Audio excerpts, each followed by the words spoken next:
Ce qui se passe, c'est quand on a une petite audience, c'est très très facile de voir quand on perd des abonnés. Parce que on a, je sais pas, 100, 200 abonnés, et puis on check tous les jours, tout le temps, toutes les heures, toutes les minutes pour les plus fous, en mode est-ce que je vais avoir un abonné en plus, est-ce que je vais dépasser la barre des 100, etc. Du coup, dès qu'il y a une personne qui se désabonne, eh ben, on le voit très très rapidement. Et en fait, au départ, vraiment, j'avais beaucoup de mal avec ça. Parce que je me disais, mais c'est quoi pourquoi tu t'es abonné et pourquoi tu te désabonnes maintenant? Pourquoi les gens se désabonnent? Du coup, j'en venais à me poser plein de questions, etc.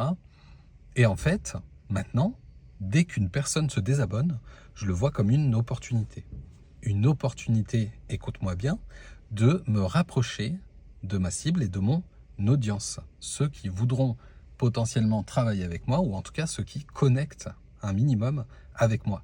Et ça, c'est hyper important. Du coup, maintenant, je vois ça comme un filtre naturel. Et là, par exemple, sur YouTube, je me suis mis à publier beaucoup plus.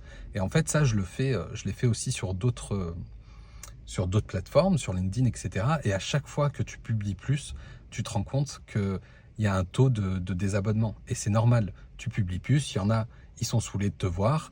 Tant pis pour eux. Du coup, je vois vraiment ça comme un filtre naturel qui fait que toutes les personnes qui n'ont pas envie de m'écouter, qui n'ont pas envie de me voir, eh ben ils s'en vont tout seuls, sans que je leur demande quoi que ce soit.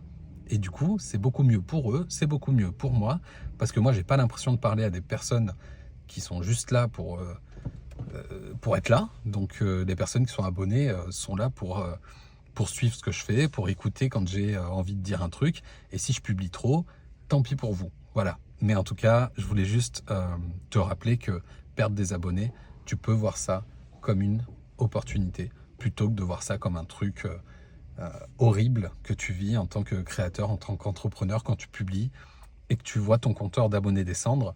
Ça peut être une bonne nouvelle, celle que tu te rapproches de ton audience idéale. Voilà, c'était le mot d'aujourd'hui. Je vais aller faire mes courses.